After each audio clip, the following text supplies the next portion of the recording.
So today we're back on the '01 Impala. As you could tell, what today's issue is. Honestly, this light stays on more than it's off. I will show you what the coolant looks like. So I don't think the sensor itself is bad. I just think the coolant is really gross. So I'm going to be draining it, and turn the car off before it gets too hot. I'll be draining it, running a garden hose through it, cleaning it until it's good, and then I have new Dex Cool to go back into it. And I'll show you where the sensor is. I'll show you what the coolant looks like in this car. So obviously you don't want to do this when the car is hot, but I'm pretty sure this has never been changed. This is an '01, it's got 88,000 miles. But if you look directly down below there, next to the transmission line, if it will, there you go, right there. The part that says made in Mexico, that is the temp coolant sensor, or not the coolant sensor, that's the temperature, or the coolant level sensor. So in order to get to it, you gotta pull this bar off, pull the battery out, and then you'll be able to reach it. Like I said, I got new coolant, so I will be draining this, but let me pull this off, I'll show you what it looks like. Okay, so I went ahead and removed the strut bar. There's 3 bolts on there, they were 13s, and there's a battery hold down as well.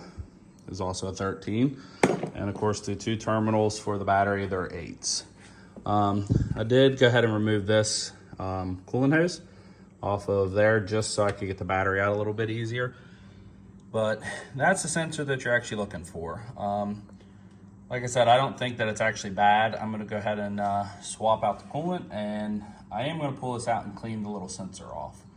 So let me go ahead and get this drained, and then I'll show you what the sensor looks like. All right, so underneath the car on the passenger side, you'll see this lip actually goes all the way across. I'm gonna try to show you, but it's probably not gonna be the best. So right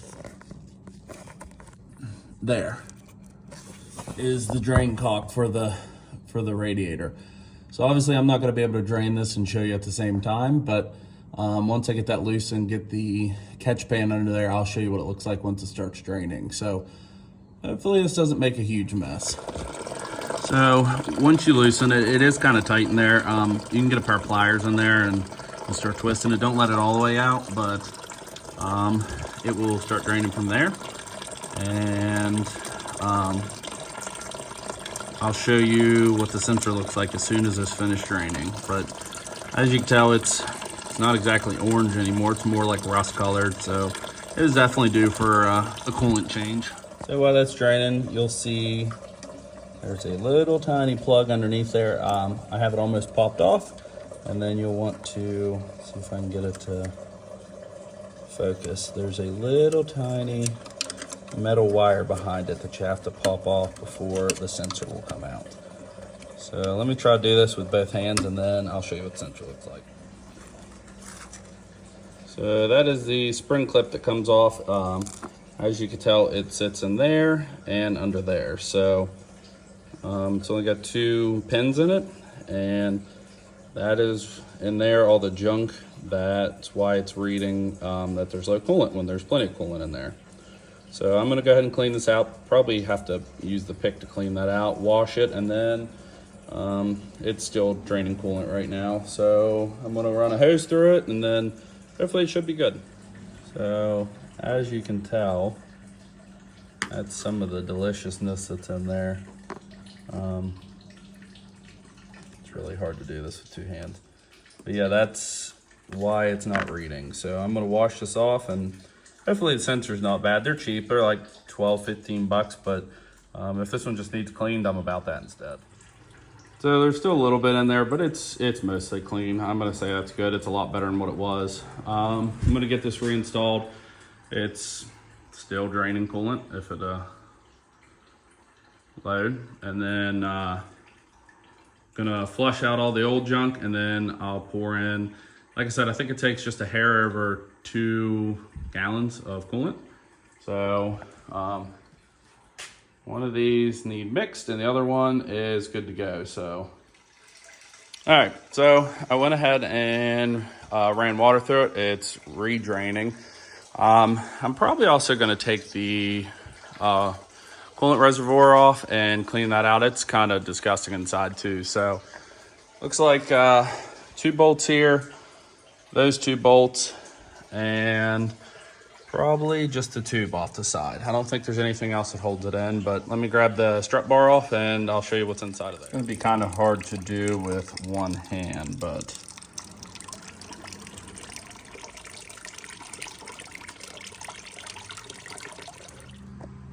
so while I'm waiting for the rest of the coolant, it's just about done. The strut bar up top there, it was held in by 2 13s on each side.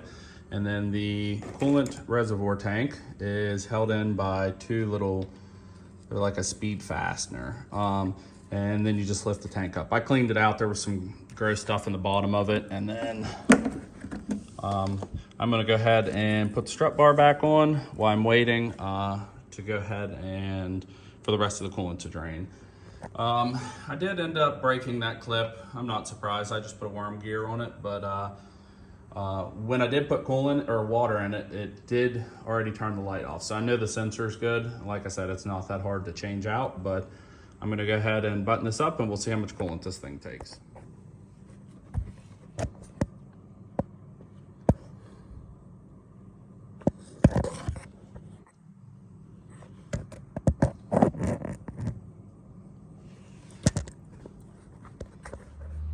All right, so it's drained completely. The water's out of it too. And I went ahead and tightened the drain plug back up. GM could have probably did a little better of a job with that drain plug design, but sorry about the noise. But it is what it is. I'm gonna probably use this one first. That way I'll have a jug to mix the other stuff because you do have to mix that one. Of course I got distilled water. I think that's like $2 at the dollar store, but let me get this in and I'll tell you how much it takes. All right, so it didn't quite take 2 gallons. It took about 1.5 gallons. Maybe I didn't get it all out. However, as you can tell, there is no low coolant light on anymore. So I took it up the road to make sure there wasn't any air pocket or anything in there, and it looks like it's good to go. So I'm gonna wait for it to cool down a little bit, check the coolant level one last time, and it should be good to go. So thanks again for watching, and I mean, this could apply to other cars like Monte Carlos, pretty much anything with a 3.8, I guess. So you got any comments or questions, shoot us a message. Thank you.